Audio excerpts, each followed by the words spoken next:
long relationship, that we have had, and it started much before the start of IPL, because IPL I wasn't sure which team I will go to.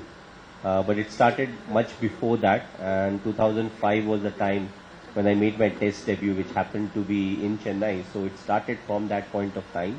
And yes, CSK helped in a big way, because all of a sudden now I'm spending close to, 45 to 50 days in Chennai. So you get to know about the people, you get to know about the culture. And I would say I'm thankful I was picked by CSK, because I love the whole atmosphere that's around Chipok, the way they appreciate the cricket and the way they come and support the team. So I feel the relationship over the years have grown. Yes, I've played some very good innings, but of course if you're playing 8 home games every year, and in the last 15, 16 years, you'll play a lot of good innings. But what has been very encouraging is the support that we have got. Yes, CSK, wherever we go, we get a lot of support, but home is something, that everybody craves for, and the kind of support that we have got, irrespective whether we are having a good season, a tough season, or an easy season. But when it comes to CSK, I don't remember if we ever had an easy season, There was always a question that, if there's last 3-4 games in the league stage, somehow we have to win 2 out of the 4 or 3 out of the 4, and that's when you need the support. So I feel the support has always been there, and, that's what, as a cricketer, you can crave for, saying, I want the fans to come to the stadium, watch the game, support us, and at the same time appreciate good cricket, even if it's played by the opposition. And I feel that's what Chennai is special for, They appreciate good cricket, they understand the cricket, and, they just love coming to the stadium and, being part of cricket. So, grateful to be here again. And yes, it was new the first time when I came over here. It was fairly new for me. But over the years, when you spend enough time, you get to know everything about the people and the culture. And, it just improves you as a person, because, you're learning new things. You're learning what needs to be done, how it needs to be done. So I feel grateful that, I was able to spend so much time in a year, at least in Chennai. So it helped me improve as a person. It helped me improve as a cricketer. Yeah, you just said CSK just happened. I think it's happened for good for Chennai. So today, good for me also. It's actually a great feeling nowadays when we go and say CSK. It is not a brand only in India. When we go to Australia, we go to South Africa, any of the cricket playing nation. So you made this franchise so popular. So we should all thank Dhoni for what CSK is today. It's the most popular franchise in the country. So now just asking how it was difficult. I'm sure you achieved much bigger accolades when you won all the 3 World Cups. So of course you won many cups for CSK too. How was it different? Captaining a country, maybe from our country, but when you come to CSK, you're dealing with multiple nationalities. You could find so many people, nurtured them not only from India, elsewhere. How was it different? Captaining India and captaining CSK. How do you compare? What was the same? What is different? Well, the challenge is slightly different, though the basics remain the same. So even when you lead the Indian cricket team, you have people who come from different parts of the country. So all of them are quite different. Somebody comes from Punjab, somebody will come from Maharashtra, Mumbai, Karnataka, Tamil Nadu. So they're different in their own ways. But why it is different in IPL is, IPL you also have the mix of foreign players. And then the whole arithmetic is different in the sense, you may or may not get a chance in the playing 11 because somebody else is not performing, for the balance of the team and all of that. So I feel first and foremost how we started, we started as a family, when we started CSK, we were like, it's an extended family. So everyone who was part of CSK, including the support staff, we tried to gel well, we tried to understand each other very well. We try to say that we don't just want to win the tournament. We want people to improve and become better cricketers, and we want people who play for us to tomorrow go and play for their respective country if they are not playing for the country, and in fact if possible lead their respective countries. So it was a challenge, not something that can't be done, but what really helped was the kind of players we got, and the kind of management that we had, and they backed us throughout. Even when we were going through tough periods, they were always there. So I feel the challenge is different, but what made it easy was the support of each and every individual, and also the fact that usually when you play international tournaments, none of them last for 60 to 65 days. You play for some time, then there's an off, or the series changes, or the format changes. But IPL is one thing, where you constantly go on for at least 60 days to 62 days. So that in itself is a challenge, keeping everyone fit, people who are not getting a chance to play, how to keep them motivated and up to the mark, that if they get a chance later on into the tournament, what's the kind of impact that they can have. So these are the challenges that comes to IPL, which is slightly different to international cricket. Thank you so much. So now coming to some tougher questions.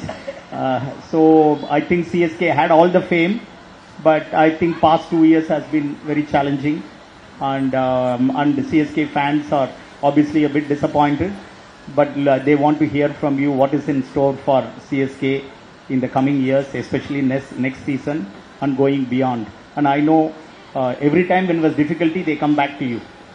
So whatever be the reason, we don't know, but whatever be the reason, finally they come back to you. When they give it to you, it was already difficult, but you did your best, whatever you could do. But how was it to deal with these difficult challenges in the past 2 years? And what do you think will happen to CSK from now this coming season and beyond? Well, if you see sport, the beauty of sport is how good you look on paper doesn't matter. What you actually do on the field is the stuff that really matters. And in a tournament like IPL, what you do consistently over a period of time, and then pull your socks up once you get into the knockout stages and come up with another beautiful, maybe 2 or 3 performance, and that's how you win trophies. Yes, the last couple of years has not been good for us. We were not, you can say, up to the mark. Whatever the reasons may be, what is important is, to see the learnings. Yes, you had a bad season, but what went wrong? What exactly went wrong? And that was the question for us last year also. We were like, okay, there are some shortcomings, but first we needed to exactly figure out what were the shortcomings. Then look at, the solutions, what are the available solutions. And I feel, more often than not, we have been able to figure out what exactly went wrong. And in sports, you'll have very good time, and at the same time, there'll be periods when you won't be performing well. With CSK, on and off, we are more often than not been on the higher side, where we have performed, we have qualified. But, there's no guarantee as to that is something that will keep on happening. It's a constant process, You always have to be at your best. It's not about what you have done in the past 14 years or 16 years. The next year when you turn up again, you have to start from scratch.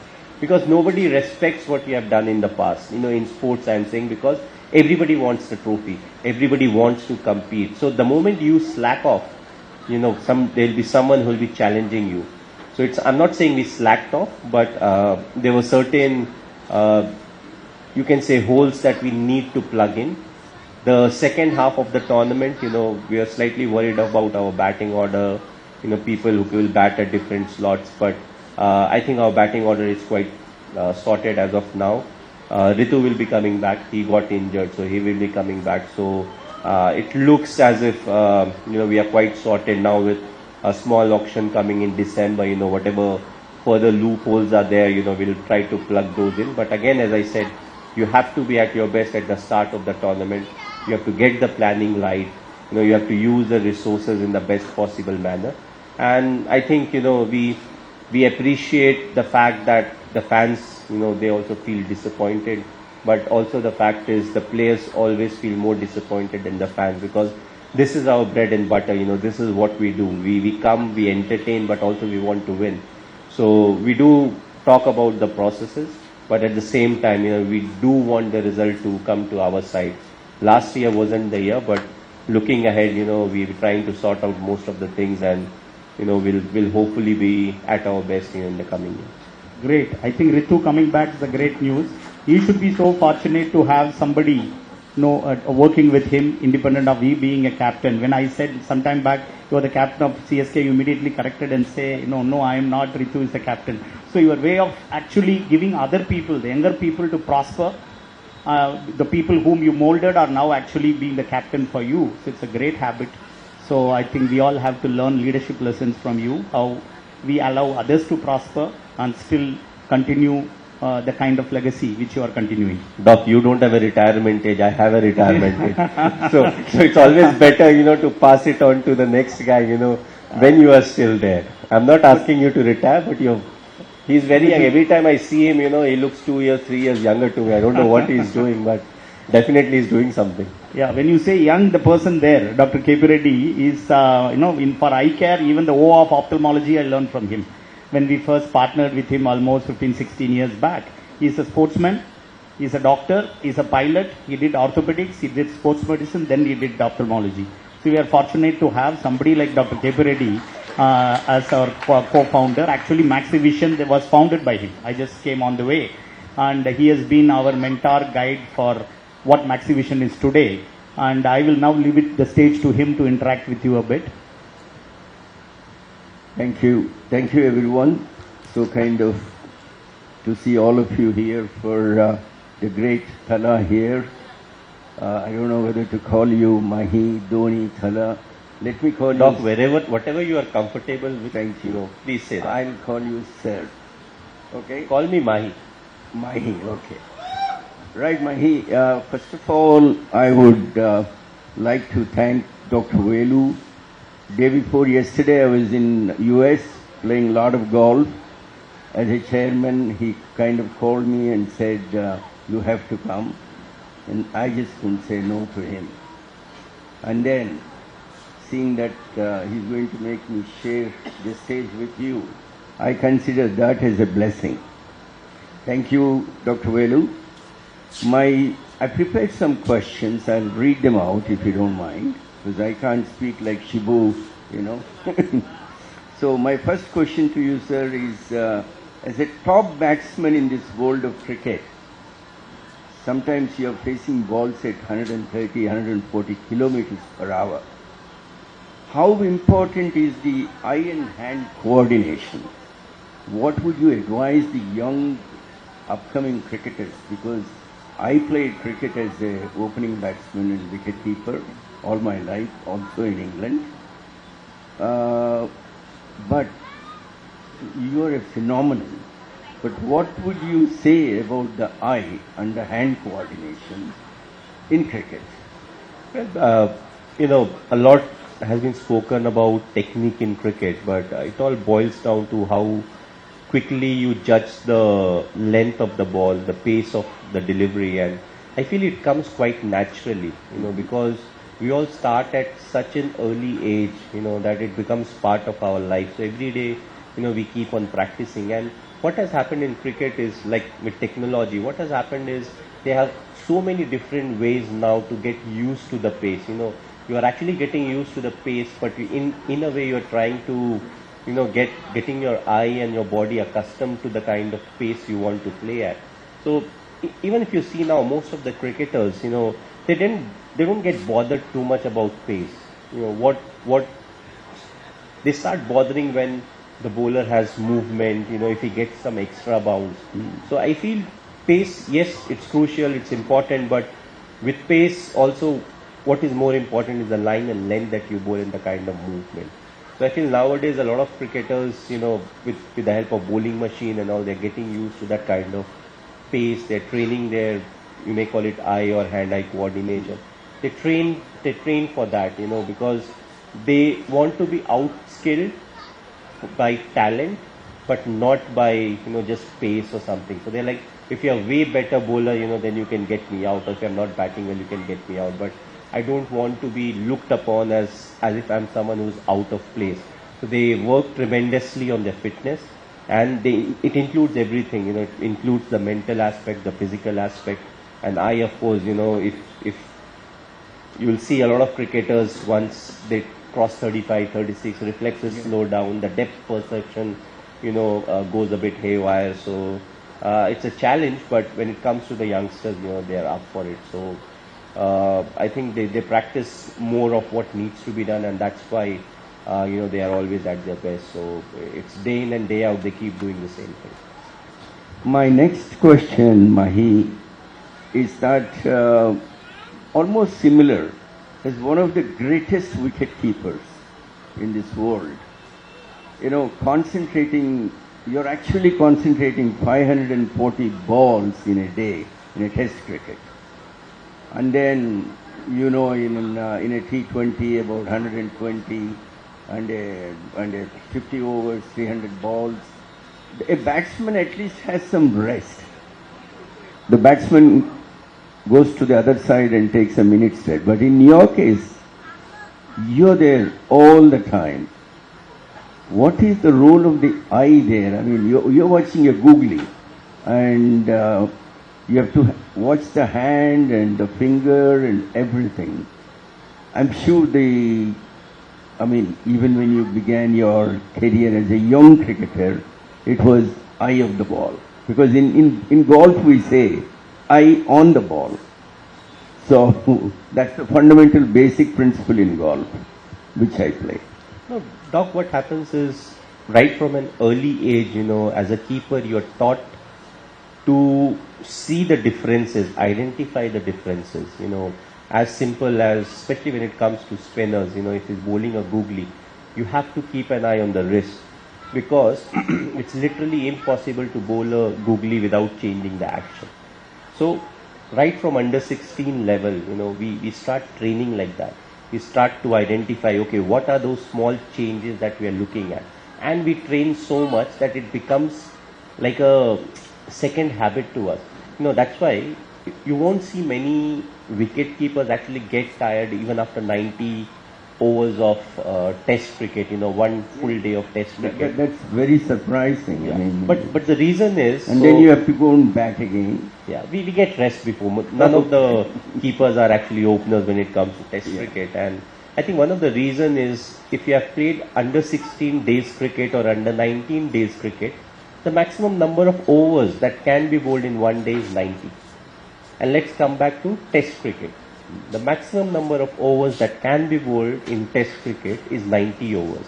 If there's a rain delay, you know, you can add another half an hour, but 90 overs is what it is. So, in a way, our workload is very defined from an early age.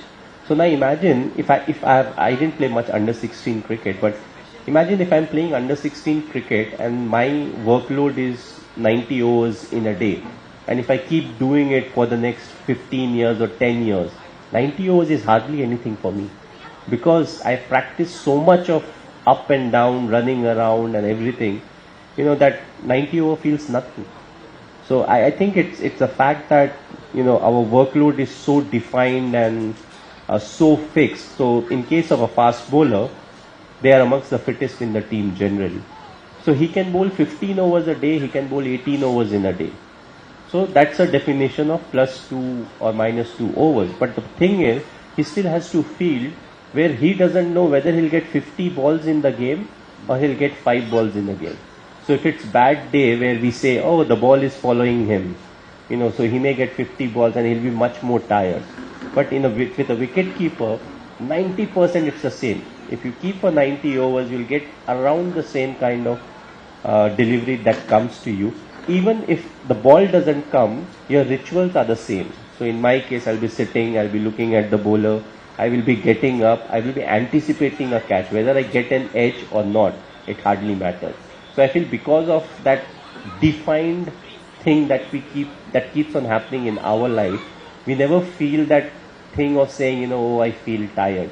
And because we practice so much now that we are training our eyes so much, we just need to take care of the injuries, you know, we don't get injured. Second, if you are playing under the sun and if I have sensitive eye, you know, there's so many supplements that you get, whether I need to, you know, give some kind of a supplement to get rid of the dryness in my eye that's there. So you do have to take care.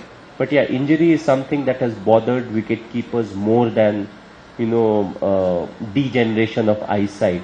You know, because you train so much and so much variability is there that the muscles keep on working. So that's why the eyesight, you know, it remains strong for... A little bit of strain will be there. It will always be there, but it's like exercising. Now, I play golf in Hyderabad every day with Chamandeshwarnath. I think you know the guy. Now, one day he brought Sania Mirza much before when she was a young, talented player, and promised her that he'll buy her a car if she wins a Grand Slam. And then after I operated, I asked her, and she told me at that level,